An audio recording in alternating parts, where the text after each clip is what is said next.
Akkam jirtu hordoftoota OBN. Qophiin sona miidiyaa qabannee dhiyaannee jirra. Egaa qophiin sona miidiyaa keenyaadhaa dhimmoota garaagaraa irratti xiyyeeffata. Isaan kana keessaa tokko tibba kana roobni garmalee hammaatee lolaan iddoowwan garaagaraatitti miidhaa ol'aanaa dhaqqabsiisee jira. Laggeen guutanii harawwanis guutanii haalli itti sodaan guddaan itti uumame jira. Kana malees sadarkaa idil addunyaatitti dhimmoota miidiyaalee hedduu irratti xiyyeeffatanii gabaasaa turan keessaa marii Afgaanotaati. Biyya jiddugala bahaa Qaataar magaalaa Dohaatitti taa'aa jiran ka addunyaan guutuun abdii guddaa irratti godhe kanas miidiyaaleen akkamitti gabaasa waan jedhu ilaalla. Egaa Muusaa eesan qofaa miti kan ittiin eegallu waa'ee jijjiirraa maallaqaa yookaan boondii yookaan noottii maallaqaatiin Itoophiyaan tibba kana maallaqa jijjiirteerti. Waggooti 23 booda jijjiirraan maallaqaa Itoophiyaan taasifte kun bu'aa fi faayidaan inni qabu maali kan jedhu miidiyaaleen biyya keessaa OBN dabalate bal'inaan irratti xiyyeeffataniiru. Dhimma kanaas seennaayyuu numaayyuu Muktaare. Tole Muusaa, Itoophiyaan maallaqa jijjiiruu noottiiwwan yookaan boondii gabaa keessa turan abbaa 10, abbaa 50 fi abbaa 100 akka jijjiirte akkasumas abbaa 200 haarawaa akka itti dabalte ministeera muummee Dr. Abiy Ahmeditu gaafa fulbaana 4 gadi bahanii miidiyaalee fi ibsanii jiru. Ekaa dhimma kanaan kasseennu irra deebuudhaan harka fuuni jennaanii hordoftoota qophii sona miidiyaatiin gara qabxii keenya jalqabaa kaman beegalle kanatti fullaanee seennoo. Tole bareeda. Egaa maallaqni jijjiiruun kun miidiyaalee wal irraa fuudhanii bal'inaan gabaasaa turaniiru. Miidiyaaleen maxxansaa, miidiyaaleen elektirooniksii akkasumas weeb peejii garaagaraa irratti illee dhimma ajandaa guddaa ta'ee ture jechaadha. Kunini OBN illee erga gaafasiitii kaasee haga ammaatitti dhimma kana ogeeyyii garaagaraa affeeruun xiinxalchiisaa jira jechaadha. Miidhaa bu'aa jijjiirraan maallaqaa kun qabu irratti. Boondiiwwan jijjiiraman kunoo kan duubaan argitan kanniinidha. Nuduban kan mul'atan kannidha. Miidiyaaleefis ibsamaatiin turaniiru. Bal'inaan miidiyaalee maxxansaan Itoophiyaan qabdu keessaa jijjiirraan maallaqaa irratti xiyyeeffachuudhaan kan gabaase miidiyaan pireesii tokko Addis Zaman gaazexaa jedhamudha. Fuullee isaa fuulduratti numaayyuu maallaqa haarawaa nootti boondiiwwan garaagaraa maxxanfame yookaan Itoophiyaan jijjiirte kana fuullee fuuldura isaa irratti qabateetiin kan bahe. Noottiin birrii yookaan boondiiwwan kunniin maaliif barbaachise birrii kanneen jijjiiruun kan jedhus faayidaa isaa faana wal qabsiiseetiin gaazexaan Addis Zaman bal'inaan kan gabaase. Inumaayyuu qaaleensi jireenyaa wayitii ammaa kanatti diinagdee biyyattii laamshessaatiin jiru furuudhaafis ta'e xiqqeessuudhaaf faayidaa guddaa akka qabu kaaseera. Hooggantoota mootummaa qaamni isaan dhimmi isaan ilaallatu eeruudhaan jechaadha gaazexaan Addis Zaman kun. Akkasumas malaammaltummaa qolachuudhaafis kontirobaandii to'achuudhaaf maallaqa kana fakkeessanii maxxansuudhaaf warra asiin dura hojii seeraan alaa irratti bobba'anii turan hunda isaaniifiyyuu mardoo guddaa ta'uusaa booya guddaa ta'uusaa haalli ittiin gaazexaan kun gabaasa jiraachuu isaati Muktaare. Tole egaa akkuma jalqaba irratti kaafne ministeera muummee Dr. Abiy Ahmed gaafa miidiyaaleen as bahanii dhimma kana ibsanii maallaqni baankiin alatti bal'inaan socho'aa jiru yeroo ammaan kana dinagdee biyyaa miidhaa akka jiru daldala seeraa alaatiif maallaqni kun oolaa jiraachuu yakkoota garaagaraatiif oolaa jiraachuu namoonni maallaqa isaanii mana kaahanii seeraan ala ittiin daldalanii gibira jalaafis miliquudhaafi carraaqqiin godhaa jiran hedduu akka jiru dhimma kana to'achuudhaaf mootummaan maallaqa akka jijjiire hojiin maallaqa jijjiirraa kunin xiyyeeffannaa guddaa akka barbaadu waan ta'eef mootummaan akka hordofuu fi bakka namni seera waan kana hojiirra oolchuu baay'ee cabsetti tarkaanfii cimaallee mootummaan akka fudhatu beeksisaniiru Muusaa. Kana qoftiidhaa miti sochii kontirobaandii fi akkasumas daddabarsa maallaqa seeraan alaa dabalateen waa hedduu to'achuudhaaf akka mootummaatti kan gargaaru ta'uu isaati. Ministeerri muummee Itoophiyaa Dr. Abiy Ahmed kan ifoomsanii miidiyaaf as ba'anii jijjiirraa maallaqaa kana inumaayyuu jalqaba gara fuula feesbuukii isaaniitiin kan ifoomsan achi miidiyaaleen biyya keessaa fi biyya alaallee wal harkaa fuudhaatiin Itoophiyaan maallaqa jijjiirte kan jedhu akka oduu guddaatti oduu adda dureetti qabataniitiin kan as ba'anii fi wal harkaa fuudhaatiin kan turani faayidaa guddaa qaba akka isaan kaasanitti. Mootummaan dhimma kanarratti jedhan ministeerri muummee Itoophiyaa Dr. Abiy Ahmed miidiyaaleedhaa fi akka achiin boodas hooggantoota mootummaa wajjin walgahii ta'anii ibsanitti jechaadha. Mootummaan dhimma kana iccitii guddaan qabatee hojjechaa akka turee fi dameewwan baankii biyyattii keessattis ta'e daangaa biyyattii keessatti iddoo kamittiyyuu taanaan jechaadha qaamni dhoksaadhaan akkuma durii harka hanna bare doonu sosochoo akkuma jedhamu san warra ammas hannaaf qophaa'e yoo jiraatee fi akka abdii kutatuuf achumatti yaada kan kennani raayyaa ittisaas ta'e qaamni nageenyaa qaamni basaasaa mootummaadhaa dhimma kana hordoffii addaatiin akka hordofuu fi tarkaanfii barbaachisaas akka fudhatu ajajni darbuu isaati. Kana faana kan kaasan ministeerri muummee Dr. Abiy Ahmed Muktaar. Tole bulchaan baankii biyyaalessaa Dr. Yinaagar Dasees karaa ETVtiin televezyiinii biyyaalessaatiin gadi bahanii isaanis hojiin kun maaliif akka hojjetame ibsanii jiru. Egaa akkuma beektu hojii maallaqa kana jijjiiruu projektii guddaadha. Projektii iccitiidhaan hojjetame birrii biiliyoona 3 fi miliyoona 700 olitu itti bahee jedhamee jira. Egaa Dr. Yinaagar akka jedhanitti maallaqni biyya kanaa irra jireessi isaa harki guddaan baankiin ala jira. Baankiin alatti socho'aa jira. Hawaasnis hawaasa maallaqaan daldalu jedhani namni maallaqaan harkatti waa walirraa bitaa deema. Isa kana gara baankitti deebisuudhaaf tarkaanfii garaagaraa fudhataa turre jedhanii kaasaniiru. Kana dura naannoo ji'a tokko hin ta'a.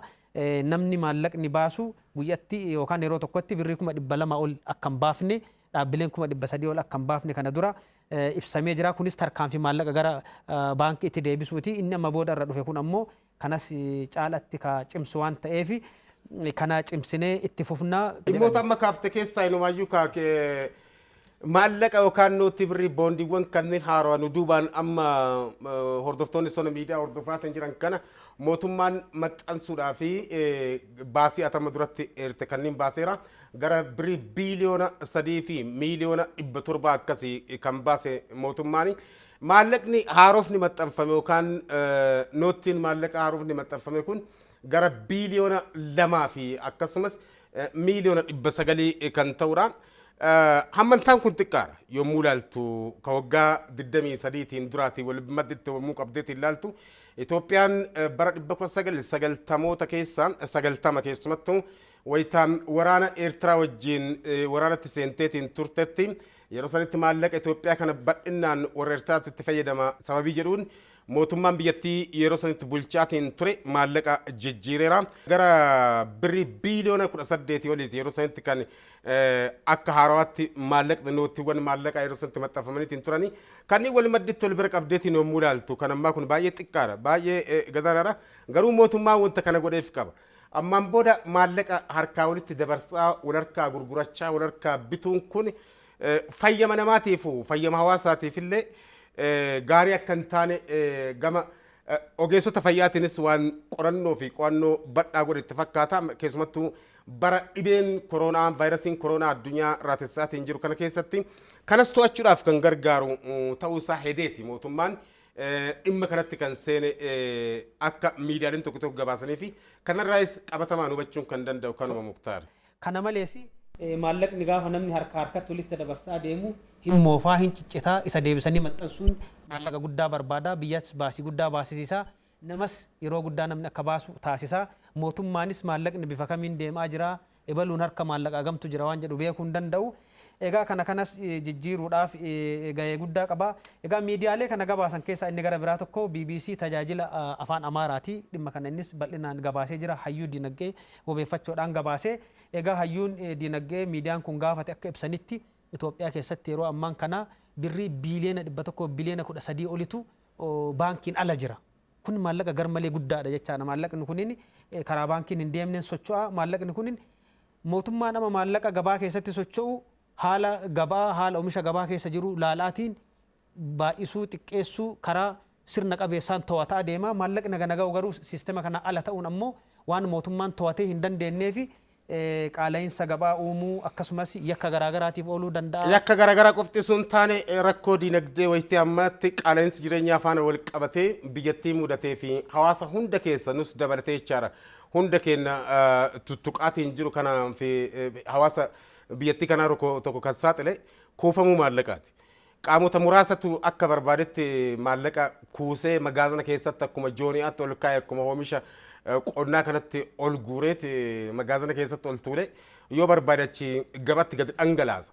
Hoo gabatti gadi dhangalaasu akka barbaadanitti gatii ol kaasu yoo barbaadan gadi dhidhisu yoo barbaadan dachaa 2-3 akkas ol guddisaa gatii wayii waasitti gurgurachuu qaamota muraasa jechaadha. Kana keessumattuu warri duraan caasaa mootummaa kana keessa turanii fi sisteema maallaqaa biyya kanaa sirriitti keessaaf keessoo sirriitti beekan jechuudha. Diinagdeen biyya kanaa akka haada kutu jechaadha. Akka haada kutu jechuun akka to'annoon ala ta'u haalli ittiin godhanii fi hawaasni akka waa maraa xooxeffatu akka waa maraa birbinyeetiin bakka gaddaaf gadadoo keessa seenu karaa kanatti haalli ittiin galchaatiin jiran jechuudha. Maallaqa kuusan kana Maallaqa baasanii kuusuudhaan gabatti gadi facaasuudhaan roobsuudhaan akkuma dirsaa rooba baranaati booddeerra waa'ee roobaallee itti deebuu dandeenya. Gaduma naqanii bakka shaqaxa irratti gadi naqanii akka barbaadanitti magaazana keessa yakka garaagaraa raawwachiisuudhaaf itti fayyadamu. Waan adda addaa kanaaf itti fayyadamu. Kana to'achuudhaafis akka gargaaruu fi tarii eessa akka jirus beekamaadha. Boordarii irrattis raayyaa ittisaatiifis ta'e akkasumas humna nageenyaa mootummaatiif gama humna basaasaatiin tarkaanfiin cimaan akka fudhatamuudha mootummaan Itoophiyaa kan beeksise kana irratti raayyaan mootummaadha jechaadha. Raayyaan mootummaa bakka warri daddafee maallaqa kan akkaataa ajaja mootummaan dabarseen gara baankiitti maqaa isaatiin dhufe sanuu waraqaa eenyummaa isaa fidatee abbaan maallaqaa sun bakka hin galchinetti dhoksee ammallee irra kaamsee taa'ee foorjidee akkuma duratti oofa ka jedhe hoo jiraate fudhadhaa jedhameetiin gama mootummaa ta'anii darbeera jechuudha. Kun gam tokkoon mootummaan hangam hojii seeraan alaa kana to'achuudhaaf kutannoo cimaa akka jalqabe kan agarsiisu ta'uu isaatis hayyoota hubeeffachuudhaan miidiyaaleen gaasanillee jiru Muktaare. Tole Muusaa egaa akkuma BBC'n amma reefu hubeeffanne gabaasetti yeroo darbe ibsamee jira namni maallaqa harka isaa jiru gara baankiitti galchee karaa baankiitiin akka sochoosu haa ta'uti ammas namoonni hin galchine birri haga taa'ee ol harkaa qabaatan hedduu jiraachuu danda'anii egaa kun ammoo sochii addaa fiduu danda'a jedhe ogeessi diinagdee BBC'n tajaajila lafaa Oromoo gaafate tokko maallaqni amma kuufamee harka namaatti argamu kun gaafa mootummaan tarkaanfii akkanaatitti galu namoonni sochiin maallaqa herrega maallaqa haarawaa banuu meeshaalee garaagaraa bituu meeshaalee garaagaraa gurguruu sochiin addaa jiraachuu danda'a. Kun ammoo diinagdee keessatti sochii addaa sochii hin baramne fiduu waan danda'uuf kana mootummaan qalbiin hordofutu irra jiraata rakkoolee lama dhimma kana waan takkatti itti daballee bira darbuudhaaf Muktaar maallaqni kun jijjiiruu maaliif barbaachisa jedhanii warri boo'aa jiranis jiru jechaadha. Qaamotiin hirqiffatanii boo'aatiin jiraachuu isaaniiti keessumattuu miidiyaaleen warra duraan aangoo mootummaa harka turanii dhimma kana karaa kamiin gabaasanii kallattii kamiin gabaasan jetteetiin miidiyaalee jira yoo ilaaltu mootummaan humnaa qabaa kana jijjiiruudhaaf maaliif mootummaa seera qabeessaatii iyyuu mitiin jedhanii haalli ittiin gabaasanis jiru jechaadha. Keessumattuu miidiyaaleen gara Maqalee itti dayeeffatan kunneen bal'inaan dhimma kana warra xooxeffatan keessaa maaliif xooxeffatan kan jedhu asitti hiikoo itti kennuun barbaachisaadha. Qophiin kun qophii sona miidiyaati. Hordoftoota keenya hordofaatiin kan jirtani. Miidiyaaleen Maqaleetti dayeeffatan maaliif jijjiirraa maallaqaa kana xooxeffataniitiin booyu hirqeffatanii maaliif booyu mootummaan humna hin qabu isaanii humna yeroo sanitti eenyutu kenne waggaa 23 dura yeroo aangoora turan san akka maallaqa maxxansaniif eenyutu aangoo isaaniif kenne kan jedhu kanaaf usuu deebii garuma isaaniitiin isaan deebisanii xiinxallanii barbaachisaadha. Maallaqni eenyuun harkatti akka kuufame eessa akka jirus hibboo ifa jiru kan agarsiisu ta'uu isaati kana faana kaasuun kan danda'amu. Kanarratti mammaaka tokko yaadadde mammaaka Oromoo tokkotu jira namicha hoolaan jalaa badde. Hoolaan jalaa badee manguddootatti himatee manguddoonni dubbatanii uummata walitti yaasanii dubbatan hoolaa isaa inni fuudhe jedhanii yaalanii qoratanii hunda isaa qoratanii dadhaban. Dadhabnaan dhumarratti dhiisaa jedhe namicha hoolaan jalaa badde kun an argee jira namichi hoolaa kiyya hatee fudhate asuma keessa jira an argee jira dhiisaa jedhe. Argee jira amma argaanii jira rifeensa mataa irraa qaba ka gaafa hoolaa baatu mataa isaa irra jiru mataa isaa irra jira amma argaara jennaan namichi hatee ofitti beeka mataa irraa akkas godhatee achumaan qaban jedhanii kanaaf jarri kunis wanti akkana jedhaniif tarii warri maallaqa garmalee seera ala kuusee horii guddaa irra taa'ee jira baankitti fiduu duras seera ala horatamee ergasii seera ala socho'aa jira kanaaf sodaatanii qabaniiru ta'a egaa kanas ta'uu danda'a Muusaa.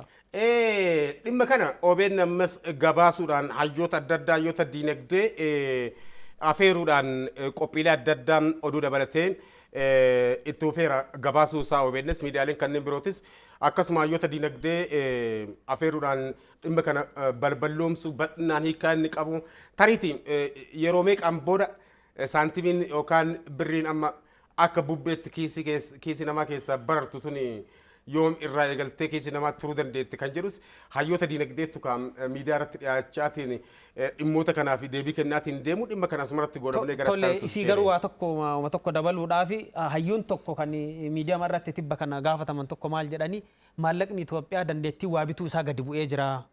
Kanaaf amma inni abbaa 200tu boondiin abbaa 200 wanti maxxanfameef tokko dandeettii waa bituu maallaqaa waan gadi bu'ee fi jedhanii kaasan hayyuun kunin.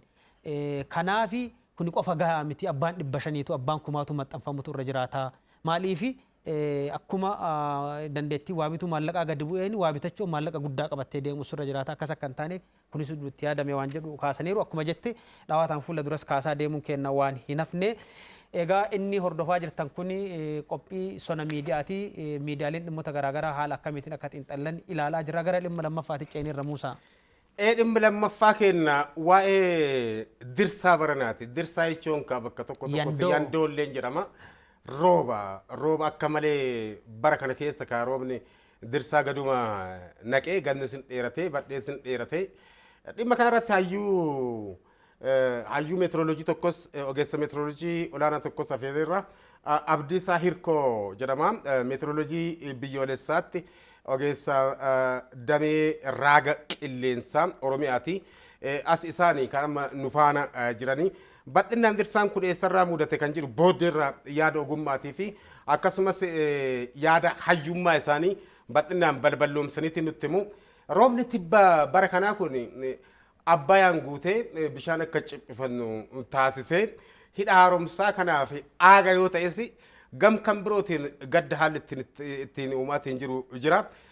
Awaash faata siin dura mufannaa malee biyyattii tana keessatti misooma irratti ga'ee guddaa gumaachaatiin laggeen turan keessaa tokko lagni Awaashin beekta Oromiyaa keessaa ka'ee Affaaritti fuullee daangaa Affaarii fi Jibuutii jidduutti achumatti lip jedhee kanafu lagni Awaash kun waa baay'ee ga'ee guddaa gumaachaatiin ture. Barana waa mufate fakkaata akka malee aaree jira fakkaata. Dirsaa haala bikkaa waliin roobaatiin jiru kanatu rooba gannaa kanatu Awaashiin aarse moo Awaashitu dachee badhifachuudhaaf fiigaa jira kan jedhu afaan birootiin afaan keenyaa ta'achi badhifnee yoo ilaallu gaafii akkasii kaasuu waan danda'udha. Waa hundaafuu roobni baranaan kun bakka adda addaatti lolaa badhaa uumuu isaatiin keessumattuu qondaaltonni mootummaa dhimma kanarratti ibsa kennaniiru garuu wanti baay'ee nama gaddisiisa rakkoo ga'aatiin jiruu fi balaa lolaa uumame kana faana wal qabatee miidhaa dhaqqabaatiin jiru faana miidiyaaleen biyya keessaa keessumattuu dhimmi kallattiin isaan ilaalu xiyyeeffannaa guddaan kennineef hamma ta'e OBN oduudhaan waan adda addaatiin wanti hojjetamaatiin jiru jira. Miidiyaaleen garigariin keessumattuu miidiyaaleen maxxansaan amma gaazexaan kun gaazexaan riippoortarii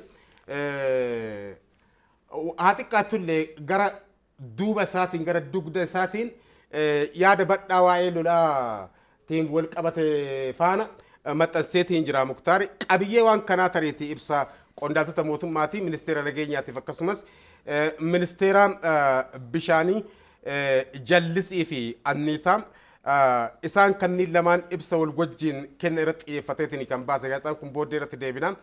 Dhimmi guddaan tokko kana kanatti xiyyeeffannu kan ogeessatti irratti hafeera. Tole Muusaa egaa roobni baranaa akkuma jette garbalee dabalee akkuma beektu laga Abbayyaa irratti Masrii Suudaanii fi Itoophiyaan bishaan kun nutti hanqate jedhaniitiin qoodiinsa isaa irratti wal lolaa turanii jiru. Bishaan kun barana garmalee guddatee haala kana dura argamee hin beekamneen. Suudaanii ammoo argitee jiraatte miidiyaalee garaagaraa irratti bal'inaan haga addaa kaleessaatti bal'inaan gabaafamaa jira. Magaalaan Kaartuum magaalaan guddittiin Suudaanii hin mul'attu akka jirutti bishaan irra garagaleera jechuun hin danda'ama. Mana 100,000 olii barbadeessee jira. Egaa nutti baay'atee jedhaa jiran amma warri kana dura bishaan nutti hanqatee bishaan waliin rakkannee nu rakkisuu danda'a jedhan nutti baay'atee jedhaa jiranii. Egaa kana malees harri abijaataa kana dura baduuf qarqara gahee tures amma haala gaarii irratti jira bishaan isaa guddatee jira. Dambal sodaachisee jira magaalaa baatu itti siiqee inuma manneen qarqara jiran tokko tokko nyaateera lanni habaas yookaan lagni hawaasaa jedhamee horri hawaasaa jedhamee beekamus manneen gama Oromiyaa magaalaa bishaan gurraachaa gama magaalaa hawaasaatiinis jiran manneen qarqara jiran tokko tokko akka nyaataa jiru. sodaatu jira jechaadha. Egaa Muusaa kun roobni guddachuu isaatiin. Roobni guddachuu isaati ajaa'iba akkasitti immoo Muktaar miidiyaaleen irratti xiyyeeffatanii dhimma lolaa kana hin gabaasne jenneerra jalqabuma odeeffannoo qaamota adda addaa irraa arganneef akkasumas isaan tokko tokko irra gabaasan boorfanneetiin qophii sona miidiyaatiin dhimma kana keessaaf keessa isaa sonaatiin kan jirru hordoftoonni qophii kana hordofaatiin jiran akka beekanii fi wanti baay'ee nama ajaa'ibu haroomayaan asiin dura du'ee awwaalamee jira gogee lip jedhee achiin badee jira jedhamis baruma kana keessa deebi'ee dhalate irra deebuudhaan dhalate dirsaan baranaa kun faayidaa siin qaba kan gam tokkoon kan nama jechisiisu tokko kana harri haroomayaa kaaka afaan warri weellistoonni Harargee afaan itti hiikkatanii hora beekamaadha ka hin beeyta gogee anu argeera gaafa daaratti inni deebi'ee argeetiin jira barana horummaa isaatti deebi'ee waan hore fakkaata dirsaan baranaa hedduu isaaf aaga ta'eetiin jira haroomayaatii fi kun faayidaa tokko gam kan birootiin miidhaan baay'eedha kan ga'e inumaayyuu gaazexaan riippoortar miidhaa ga'e faan ol qabsiisuudhaan gara naannolee adda addaatti gara godinoota 23 keessatti balaan kun kan dhaqqabe ta'uu isaati gaazexaan kun bal'inaan kan kaase namootiin gara 200 fi 200 fi 17,000 ta'anii qe'eef qabeenya isaanii irraa buqqaaniiru yookaan godaananiiru qe'ee isaanii xiyyaanna baas jedhaniitti lubbuu isaanii baraaruudhaa fi qe'ee gadi lakkisaniitti deemaniiru. Akkasumas balaa gara lammiiwwan 500,000 fi 80,000 olii irratti golbobseetiin jira. Lolaan baranaa kun kan laga Awaashii kan duratti eerte kanneen hora hawaasaa ta'ee dambal ta'ee kaawwan ta'ee laggeen xixiqqoo dhooqnillee guutteetiin bakkuma adda addaatti haalli ittiin dhaadachaatiin laggeen kunniin jiran jiru. Bal'inaan kaawaa hedduu kaasuun kan danda'amu gama miidiyaatiin xiyyeeffannoon hin kennamne jenneerra gama mootummaatiin garuu osoo asiin dura of eeggannoon kennamuu baate kanaa ol balaan guddaa dhaqqabaa ture kan jedhu haalli ittiin ministeerri nageenyaatiif akkasumas ministeerri bishaanii jallisii fi anniisaa ibsa miidiyaaf tibba kana kennaniin kan ifoomsan kan ta'uu isaati gara yaada ogeessaatti osoo deebinee Muktaar jidduutti. Tole mee isii dura bala magahi waan muraasa irra baanee ergasii ogeessaatti maaliif ta'ee fuula dura hoo abdiin jiru waan jedhu laalla.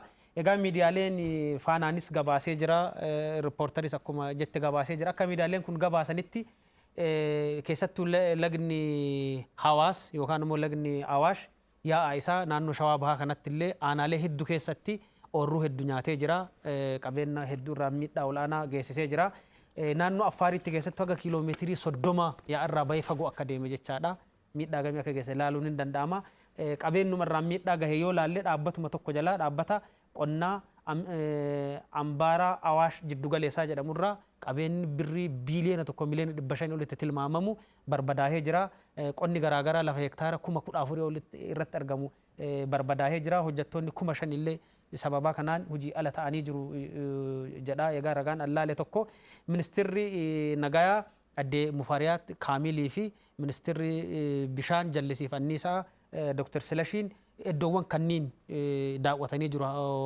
daawwatanii mootummaan uummata kana deebisee dhaabuudhaaf hojii guddaa hojjetaa akka jiru haga ministeera muummeetiif ministeera muummeetti aanaan baatutti dhimma kana xiyyeeffannaan hordofaa akka jirani yeroo gabaabaa keessatti waan hojjetamu yeroo jiddu galeessaa fi yeroo dheeraa yookaan horotti waan hojjetamu kan adda baafamee akka itti deemamaa jiru miidiyaaleen gabaasanii kanneen gabaasaniiru keessumaa baraarsa lubbuu irrattis xiyyeeffatamuu akka qabu ustaazotatu kaase gara fuula miidiyaa hawaasaa isaaniitiin jechaadha ustaazonni adda addaa keessumattuu gama gargaarsa namoomaatiin naannoo Affaaritti Oromiyaa keessatti bal'inaan gargaarsa akka barbaachisu kanaaf lammitu lammiif dhaqqabaa xiyyeeffannaan kennamuu qaba miidiyaaleen irratti xiyyeeffachuu qaba jedhaniiti ka akka ustaaz Ahmadiin Jabal Faat akkasumas Kaamil Shamsuu Faat gara fuula feesbuuk isaaniitiin bal'inaan haalli ittiin gargaarsaaf daddafnee Affaariin keessumattuu baay'inaan namni baay'een kan miidhame dhugaa dubbachuudhaaf miidiyaalee akka gabaasaatiin jirus odeeffannoon ustaazotaan achi dhaqanii daawwatanii erga achiin booda deebi'anii gara miidiyaa hawaasaatiin gad lakkisaa jiran kan agarsiisu Affaariin keessa taanee Oromiyaa keessa bal'inaan kan jiru bakka biraallee akkasuma bal'inaan jira jechaadha. Kanaaf Gaambeellaa naannoo Amaaraas akkasumaan jira gargaarsa lammummaatiif tola ooltummaaf irratti xiyyeeffannuu kallattii jedhuun duula gargaarsa olii qabu badhaa ustaazonni jalqabuu isaaniiti Muktaar kana faana kaasuun kan danda'amu. Tole namoonni beekamoon adda addaa illee kutaaleen hawaasaa garaagaraa illee iddoo adda addaa irraa wama qaban walitti buusanii konkolaataadhaan geessanii kennaa jiru gargaarsa mootummaan kennuun dabalataan jechaadha. Egaa gargaarsi kun cimee itti fufuu qaba jennaa mootummaanis kadhaamaa jiru kanuma. Egaa kanumaan mee gara ogeessaatti dabarraa obbo Abdiisaa Irkoo baga istiidiyoo OBN'tti nagaan dhuftan anaa dhufu isiniin jenna. Mee barana roobni akkana baay'atee miidhaa geessisuun rooba baranaa maaltu baay'ise ka kanaa dura irraa maaltu adda isa godhe? Galatooma.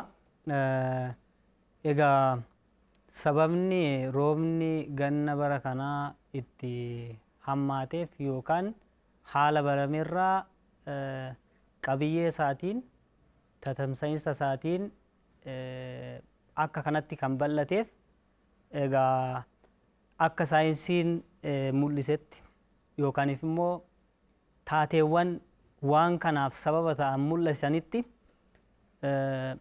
egaa waqtii gannaa kana keessatti akka Oromiyaattis yoo laalle akka biyya tanaattis yoo laalle roobni ganna kanaa irra guddaatti garba Atlaantikii fi garba Paasifikii isaan jedhan irraati jiidhinsa achirraa dhufuun kan roobni kun argamudha.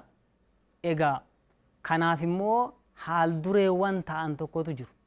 Haaldureewwan ta'an sun maal fa'aadha yoo jennu fiixeen garba Paasifikii garba Atlaantikii fiixeen garba Atlaantikii garri kibbisaa akkasumas garbi Hindii garri kibbisaa haalaan qorru yookaan qabbanaa'u kun ta'uu jechuun immoo maal fida dhiibbaa qilleensaa guddaatu achitti uumamaa jechuudha. Dhiibbaan guddaan achitti uumame kun immoo jiidhinsa qaama bishaanii kanarra jiran gara kaabaatti ol dhiiba jechuudha. Gara kanatti gaafa dhiibu tiraaf yookaaniif immoo zoonii roobaa gara mudhii lafaa kanatti akka fidu ta'a. Zoonii roobaa kanarratti maaltu uumameedha? Zoonii roobaa kanarratti maaltu uumameedha? Egaa anniisaan uumamuu isaatiin guddaarraa xiqqaatti deema gara mudhii lafaa fi gara arabaa kanarratti bishaan arabaa yookaaniif immoo Arabiyaan Sii warra jedhaman kanarratti maaltu uumamee tiraaf ammas achirratti uumamee jechuudha. Achirratti gaafa uumamu gara bahaarraa immoo bubbeen yookaan isterelii wiindi waan jennuun jira jechuudha akka saayinsitti. Qilleensa baharraa bubbisu jecha gara inni kun immoo jiidhinsa achirratti uumame kana adeemsa advection yookaan immoo jiidhinsa achirratti uumame kana fideetiin gara naannoo kanaatti fidee jechuudha jiidhinsa ga'aa. Kan biraa garba Hindii irratti ammas maaltu uumamaa? Garbi Hindii kun niwutiraal koondishin yookaan immoo haala idileetiin turee jechuudha ho'isa. Gaafa kana ta'u rooba mijataa yookaan immoo rooba ga'aatu gara Oromiyaattis gara biyya kanaattis keessaa gara kutaa bahaa kanatti godinaalee baha Oromiyaa fi giddugala kanarratti uumamaa jechuudha. Egaa inni kun yeroo dheeraadhaaf ture. Yeroo dheeraadhaaf irra turuun kun immoo roobni itti fufiinsaan akka dhufu akkasumas immoo qabiyyeen yookaan hammi roobaas akka guddatu taasisanii jechuudha. Isaan kunis sababa jechuudha. Sababoonni kun roobni kun akka cimu waan taasisanidha. Karaa biraatiin kabiraa ganna kana waan adda godhu keessaatii egaa haalli roobaa achirratti uumamu kun cimina roobaa kana erga cimseetiin godinaalee hundarratti roobni gara lixarraa yookaan garba Paasifikii lixa biyya keenyaa waan jiruuf achirraa jiidhinsa gara Giinii koost yookaan immoo gara naannoo Giinii kanarraa waan jiidhinsa hamaa ta'e cimaa ta'e fideetiin gara lixa Oromiyaattis akka roobni cimu kan taasise jechuudha. Karaa biraatiin badheessa yookaan immoo arfaasaa keessallee waan biraatu uumame. Keessaa'uu baatilee jiidhinsaan hin beekamne eebilalleen roobni jabaadha. Ofii arfaasaan gogiinsaan beekama irra guddaa iddoo tokko tokkotti jechuudha.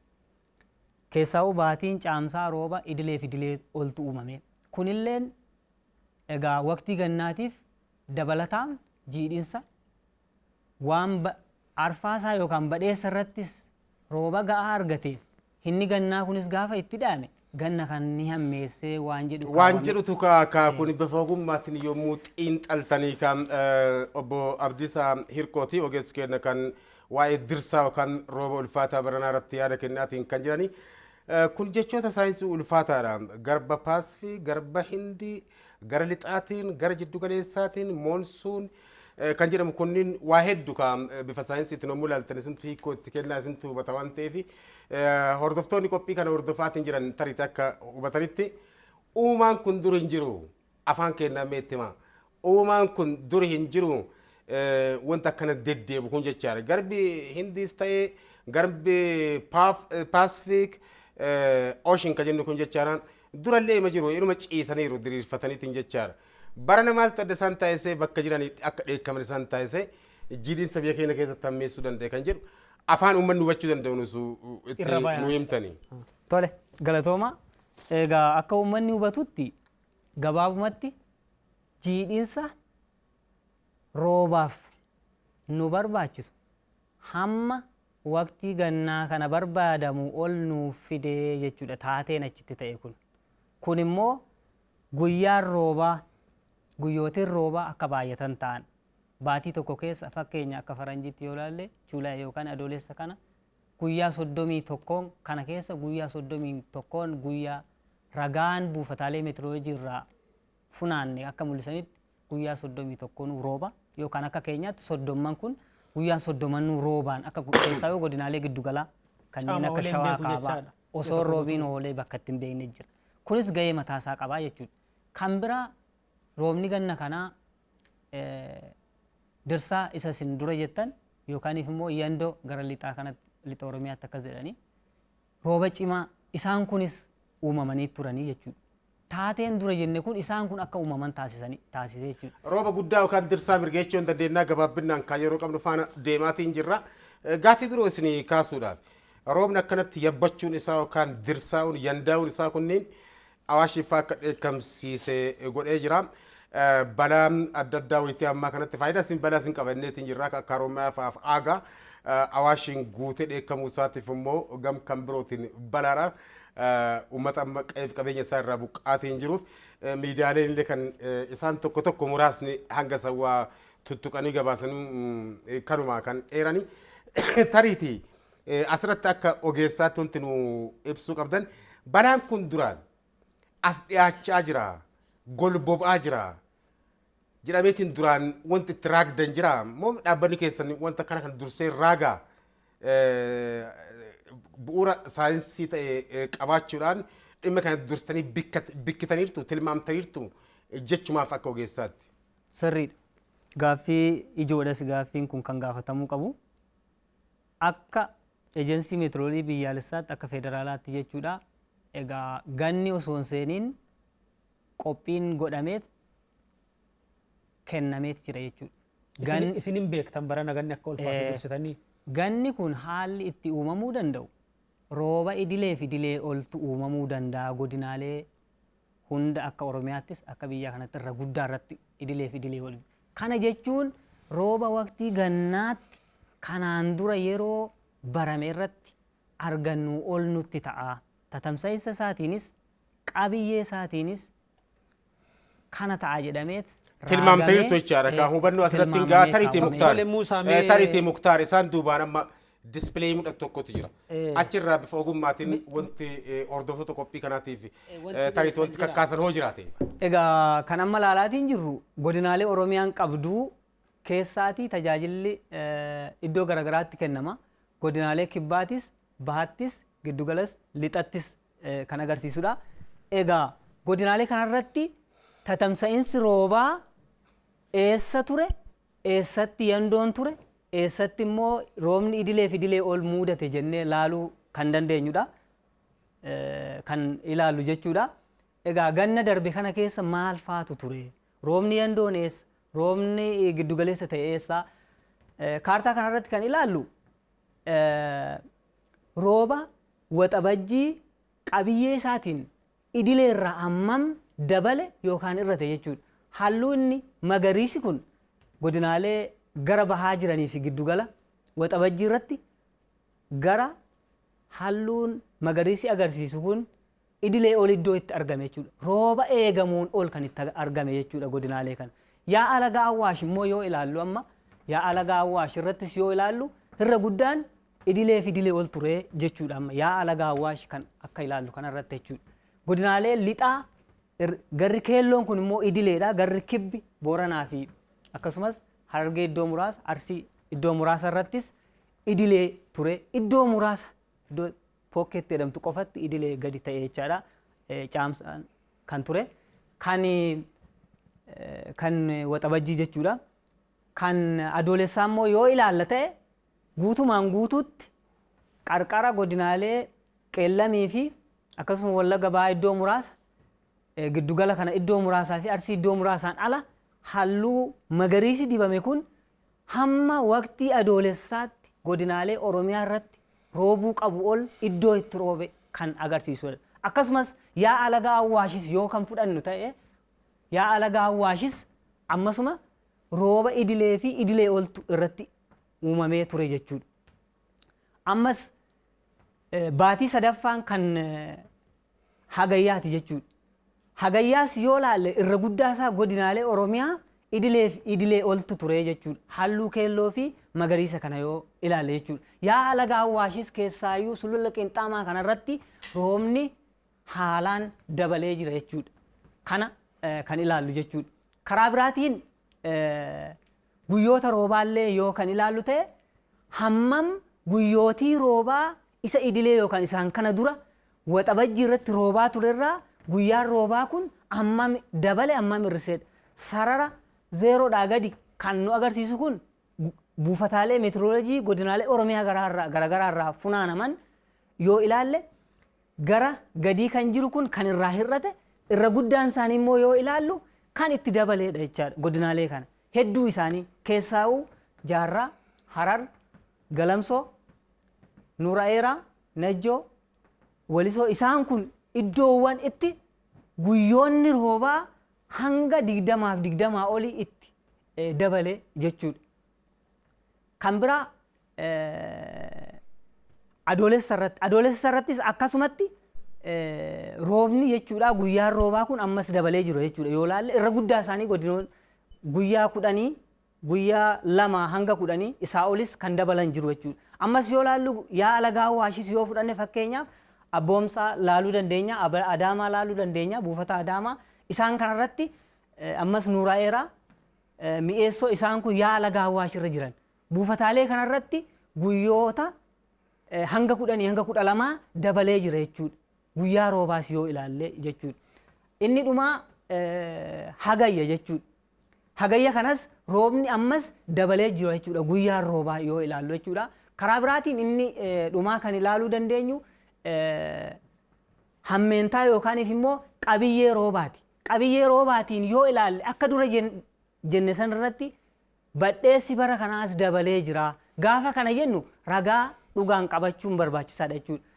Eebila irraa eegallee yoo ilaalle amma akka fakkeenyaaf yaa'a laga Awwaash kan Oromiyaa irra jiran yoo ilaalle godinaalee biroo naannoo biraa osoo hin taane kan Oromiyaa irra jiran yoo ilaalle amma qabiyyeen roobaa baay'ee dabaleera jechuudha. Hanga 100tti kan dabalan jiru. Hanga 40tti miilimeetira kan dabalan jiru jechuudha. Fakkeenya Abboomsaa, Qooqaa, buufata Qooqaa irra jiru, Walancitii, Guraandaa Meettaa as Shawaa Kibba Lixaa jechuudha. Mataa Haaraa isaan kanarra buufataalee kanarratti qabiyyeen roobaa dabalee jiru jechuudha. Kan biraa Caamsaadha. Caamsaas akkasuma keessaayyuu godinaalee Guraandaa yoo ilaalle gaara Wacacaa jalatti kan argamudha. Akkasumas naannoo iddoo burqaa Awwaash kan ta'e gara Kaabasaa Wolankomii isaan kanarratti roobni qabiyyee isaatiin dabalee ture jechaadha. Kun amma ilaalaa jirru yaa'a laga Awwaash yookaan Awwaash beeziin isaan jennuun. Kan biraa hammi roobaa ganna kanaas yoo kan ilaallu ta'e waxabajjii irraa yoo ilaalle waxabajjii irrattis iddoo buufata tokkoon ala hundi isaanii dabalanii jiran jechuudha. Adoolessas yoo kan ilaallu ta'e adoolessa irrattis roobni dabalee jira jechuudha yaa'a laga Awwaash irratti jechuudha. Fakkeenyaaf ammas Guraandaa tarii yaa'a laga Awwaash taateewwan garaagaraa ta'anii jiranii buufataalee kanarratti ammas adoolessa irrattis dabaleeti kan ture jechuudha.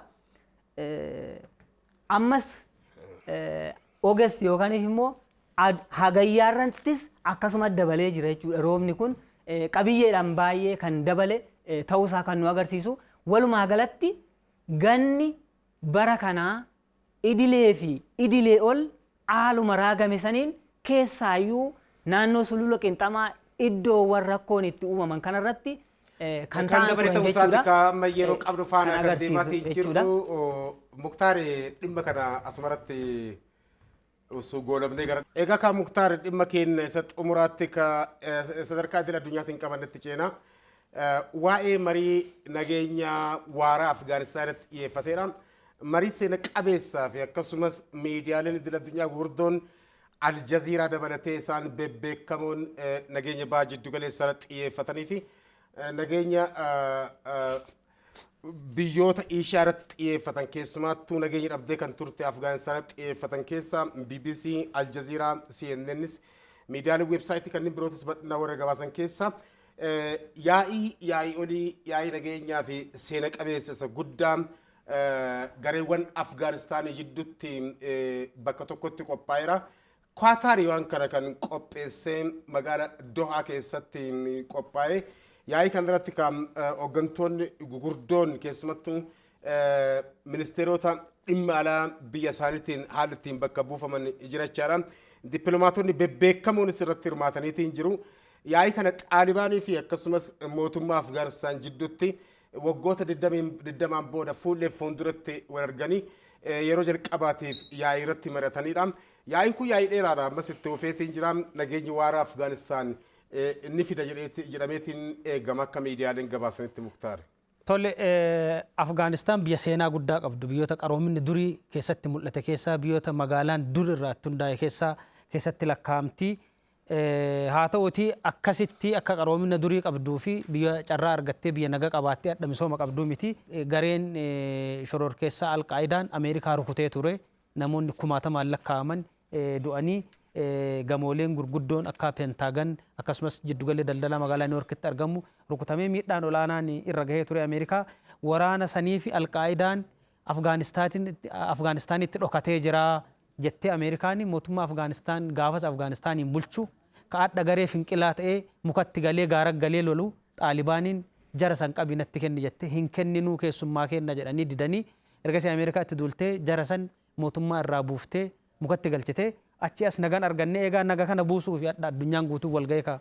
Akka lakkoofsa warra Awuroopaanotaatti ka Muktaar akka yaadatutti miidiyaaleen duuboos kaasaniiru. Yaa'ii nageenyaa dachee Afgaanistaaniif gareewwan Afgaanistaan irratti xiyyeeffate kanarratti Xaalibaan bara 1996 bara 2001tti yeroo aangoorra ture gara waggaa 6tiif akkas aangoorra kan turetti taateen kun keessumattuu sanbata xiqqaa darbe yaa'ii nageenyaa jennu kun kan Dohaatti taa'ame Qaataar biyya Qaataar Dohaatti taa'ame kun qopheessummaa Qaataaritiin kan taa'ame kun Dohaatti wayitii taa'ametti Ameerikaan immoo wayitii ammaatti duula filannootiin sochii guddaa irra jirtuu fi marii finiinaa gaggeessaatiin jirtu. Pirezidaantii amma biyyattii bulchaatiin jiran Doonaald Tiraampiif akkasumas garee dimokiraatotaa bakka bu'aniitiin pirezidaantummaaf kan dhiyaatan Joo Baayiden jidduutti yeroo mariin duulli filannoo na filadhaan finiinetti ture. Tana keessa Doonaald Tiraamp ho'iif itti fayyadaman.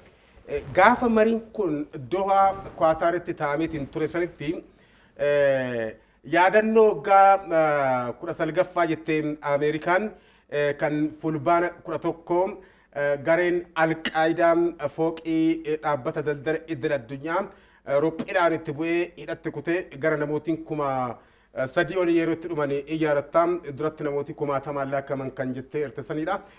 Guyyaa san haala addaatiin duula filannoo kana faana wal qabsanii wanta ajaa'iba ta'e CNN illee kanattiin Fox TV faati kallattiidhaan dabarsaatiin kan turan maalidha.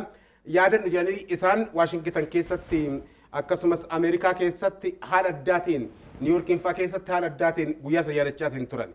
Dohaatti immoo Qaataar kan qopheessite waltajjiin afaan Ingiliffaatiin Inter Afghanistan Peace Talk kan jedhamu. Historic Peace Talk jedhanii seena qabeessa waltajjii nageenyaa isa seena qabeessa dhiniitiin addunyaan kaleellisaatiin jirtu. achitti immoo walga'iisantu taa'ame sanbata xiqqaadha wanti kullachuu kan jalqabame jechaadha. Sirni baniinsa waltajjii kana akka yaadatu sanbata xiqqaa darbe ture. Biyyootiin garagaraa irratti argamaniitii hin jiru. Biyyootiin akka Hindii faati, Turkii faati, akkasumas Paakistaan faati argamaniitii hin jiru. Isa guddaadha kan Ameerikaan illee gama ministeera dhimma alaatiin waltajjii kanarratti argamuu isiiti dhaamsa adda addaati kan dabarsani. Tole dhaamsa keessatti dhimmi ijoon guddaan tokko hoggantoota achirratti argaman keessaa guddaan tokko warra amma kaafte kana malees Afgaanistaanii walitti qabaa koree nageenyaa Afgaanistaan ministeer Abdullah isaaniin bakka bu'e gareen mootummaa Afgaanistaanii warri Xaalibaanii ammoo hogganaa itti aanaa Xaalibaan Mulaa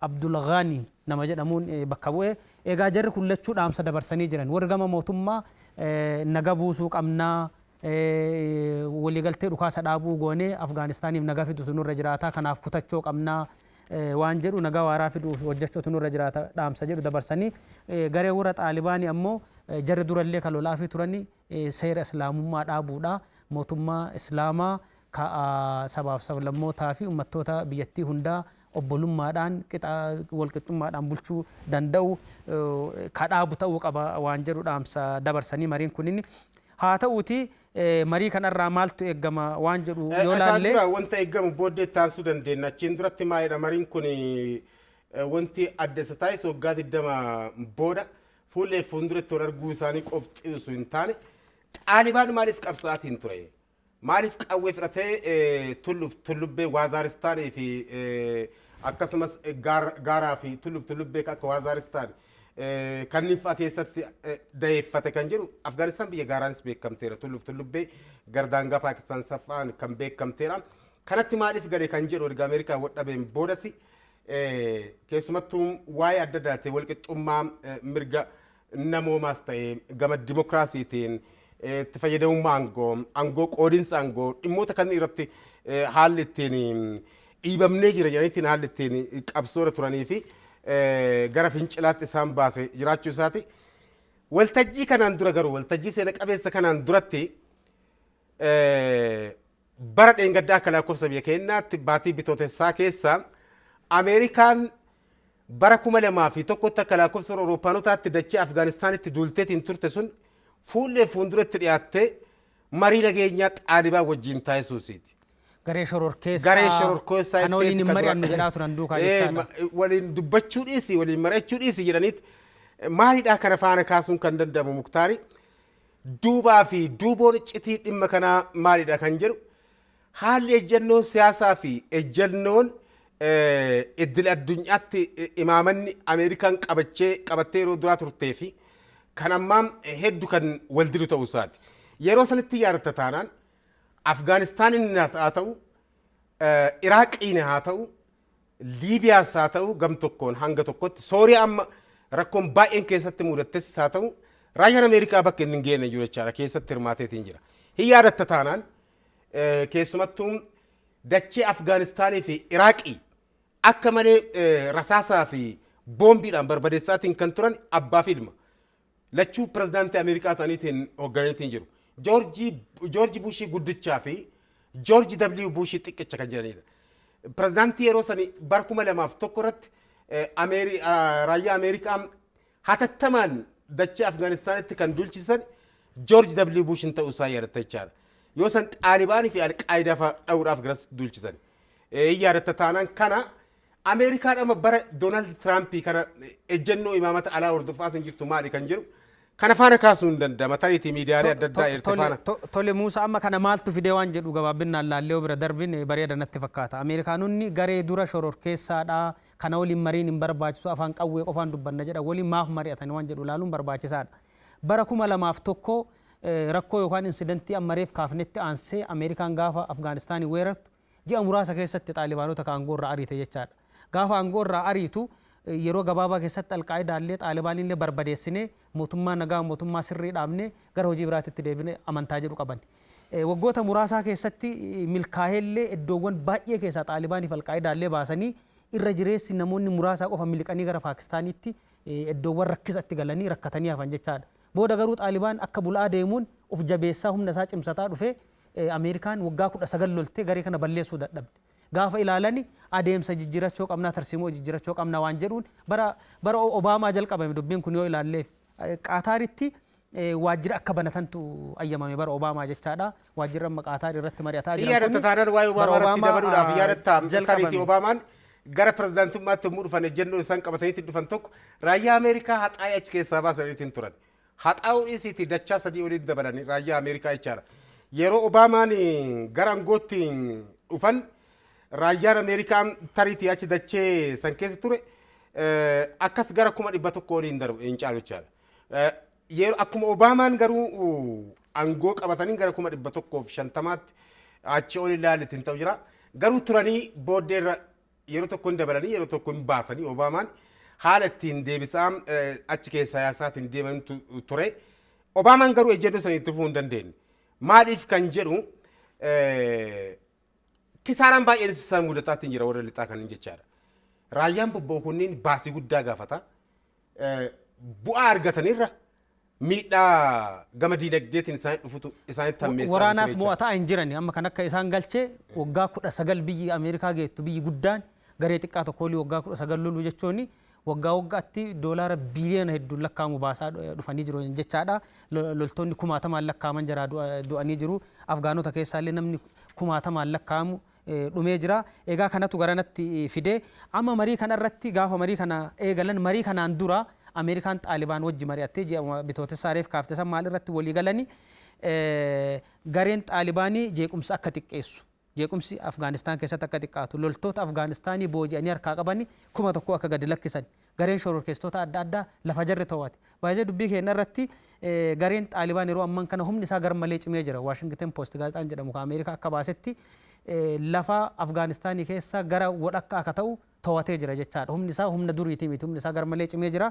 Lafa kana keessa shororkeessitoonni akka hin sochoone gaaraantii yookaan wabii akka kennu gama Ameerikaatiin ammoo hidhamtoota Xaalibaanii 5,000 ta'an mootummaan Afgaanistaanii qabee harkaa qabu kana gadhiisuu loltoonni biyya alaa akka bahan gaafiin guddaan Xaalibaan kaasan kana jechaadha. Kun akka ta'u kanarra walii galanii wanti kun irra jireessa isaa raawwateetiin amma gara marii Afgaanonni wal gahanii waliin mari'ataniitti kaca'ame jennee ilaaluu ni dandeenya jechaadha Musaa.